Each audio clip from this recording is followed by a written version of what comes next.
तो hello everyone, आज हम सीखेंगे ट्रॉमा के बारे में। ट्रॉमा क्या होता है?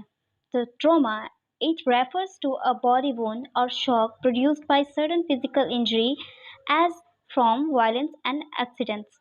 सो ट्रॉमा क्या होता है? एक बॉडी वुंड होता है, एक तरह से कहते हैं चोट लगना एक तरीके से होता है, जो किस वजह से होता है? अगर सडन शरीर पे चोट आ जाए, किस वजह से? अगर वायलेंस हो रहा है, कहीं पे मारपीट हो रही है या एक्सीडेंट्स हो गया उसकी वजह से। It can also described as a physical wound or injury such as a fracture. Fracture हम ये भी कह सकते हैं कि एक फिजिकल वुंड हो जाए या इंजरी हो जाए शरीर पे, या फिर फ्रैक्चर भी हम कह सकते हैं। और इसकी क्लासिफिकेशन, क्लासिफिकेशन कुछ ऐसे हैं जैसे पॉलीट्रॉमा। पॉलीट्रॉमा मीन्स होता है multiple trauma. And chest trauma मतलब कि चेस्ट पे चोट आना। हेड ट्रॉमा मतलब सर पे चोट आना। सरफेस ट्रॉमा यानी बॉडी जो सरफेस एरिया वहाँ कहीं चोट लगना। Abdominal trauma, facial trauma, spinal cord injury, orthopaedic trauma या फिर genito urinary trauma. Like orthopaedic होता है जो हड्डियों में चोट लगती है, और जेनाइटल यूरिनरी मतलब वही कि जेनाइटल यूरिनरी से रिलेटेड कहीं ट्रॉमा हो। Blunt trauma and psychological trauma यानी मेंटली तरीके से ट्रॉमेटिक होना, या फिर पेनिट्रेटिंग ट्रॉमा। तो ब्लंट ट्रॉमा और पेनिट्रेटिंग ट्रॉमा के बारे में हम आगे पढ़ेंगे। पेनिट्रेटिंग और abdominal trauma causes an open wound such as from the gunshot or stabbing etc। तो पेनिट्रेटिंग मतलब वही होता है कि पेनिट्रेट करते हुए कोई चोट लगना।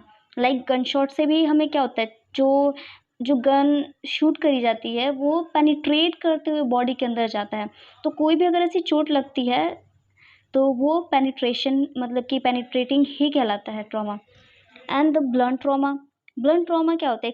अ force to the abdomen that doesn't leave an open wound. Mostly जो ब्लंट होता है, ब्लंट मतलब आप समझ ही रहे होंगे कि ये पेनिट्रेटिंग करके नहीं होता है। ये चोट जो आती है, जो घाव इसमें बनता है वो अंदर ही अंदर बॉडी के बन जाता है, वो बाहर नहीं होता है। तो इसके कॉजेज़ क्या हो सकते हैं? तो इसके कॉजेज़ बहुत सारे हो सकते हैं। मैंने मेनली 2 ही लिखा है कि मोटर व्हीकल एक्सीडेंट्स हो जाए, फॉल्स हो जाए। आप इसमें ये भी लिख सकते हैं अगर वॉयलेंस हो रहा है, कहीं पे झगड़े हो रहे हैं, मारपीट हो रही है, बहुत सारी चीज़ों से ट्रॉमा हो सकता है। एंड डायग्नोस्टिक इवैल्यूएशन, हम हिस्ट्री कलेक्शन करेंगे, फिजिकल एग्जामिनेशन करेंगे कि कैसे चोट लगी है, किस टाइप का है वो, और एक्स-रे भी कर सकते हैं अगर अगर बोन फ्रैक्चर है, something else. Nurses role in case of patient with trauma और इंजरी। तो नर्सेस के क्या रोल होंगे इसमें? तो ये होगा कि पहले वो प्राइमरी असेसमेंट करे या रिससिटेशन, एबीसी यानी वही एयरवे, ब्रीदिंग, सर्कुलेशन चेक करे, एग्जामिन करे कोई स्वेलिंग तो नहीं है, डिफॉर्मिटीज़ तो नहीं है, कोई नेक वुंड तो नहीं है, कहाँ पे चोट लगी है, कितनी चोट लगी है, एयरवे, उनके ब्रीदिंग को, उनके रेस्पिरेशन को, सब कुछ को मेंटेन रखना। अगर वो कुछ भी है तो स्टार्ट करना आर्टिफिशियल रेस्पिरेशन। तो मोस्टली जो नर्स का काम ये है कि पेशेंट को ऑब्जर्व करना, जो प्रॉब्लम है वो सारी देखना। Thanks for watching.